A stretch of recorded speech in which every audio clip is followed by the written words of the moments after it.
Hey everyone, welcome back to Taphophile Tuesday, where we're exploring graves, buildings, and the stories that shaped Middle Tennessee. I'm Kyle Headington, and today we are standing at Walton Cemetery in Carthage, Tennessee. So back before Highway 70 cut across Middle Tennessee, before interstates and even before state highways, there was a small wagon trail that connected the east part of Tennessee all the way to the west part of Tennessee. It was cut through raw wilderness, and the man who built it is buried right here, Captain William Walton. This is Captain William Walton, a Revolutionary War hero who immigrated to Tennessee in 1785 after earning a 300-acre land grant for his service in the war. Right next to him is buried his wife, Sarah, and then in the back there, his two children. After he migrated here, he donated a large portion of land that would eventually become the town of Carthage, but his legacy is even bigger than that. When Walton arrived through the Upper Cumberland, this region was still frontier. Dense forests, Native American trails, bison traces cutting through the terrain. No true wagon roads connected the east and the west parts of Tennessee. After surviving that journey, Walton decided future settlers needed something better. In 1799, he began constructing what would become known as Walton Road. By 1801, it connected Carthage all the way to Kingston at the southwest point, just outside of Knoxville, Tennessee. It very quickly became one of the principal routes linking Knoxville to the Cumberland settlements near Nashville.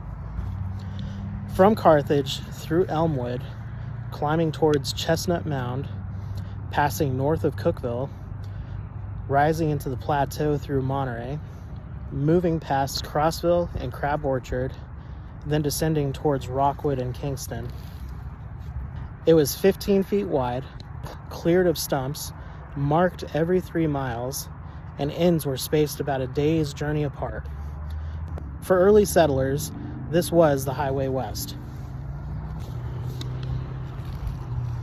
Over time, this corridor shaped what would become US Route 70.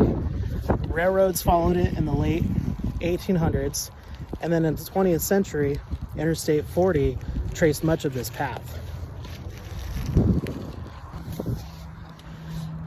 There are still visible traces of the original Walton Road today.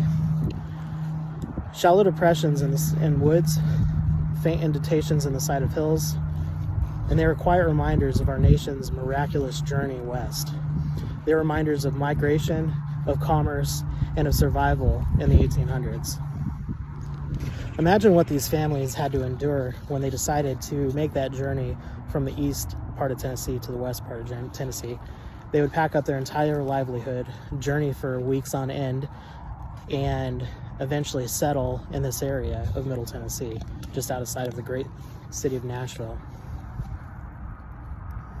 Today, we take it for granted because we can hop on I-40 and be to Nashville within an hour, but that would have been a month's journey for these people.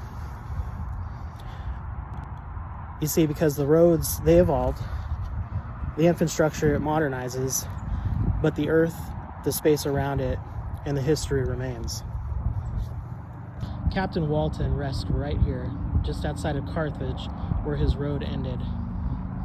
More than 2 centuries later, the traffic still flows along this route that he helped carve through the frontier. If you're buying property alongside of Highway 70 in Middle Tennessee, you're buying along one of the original migration corridors that shaped this entire region. Be sure to give me a follow so you can keep up on Middle Tennessee real estate and the local history that surrounds it.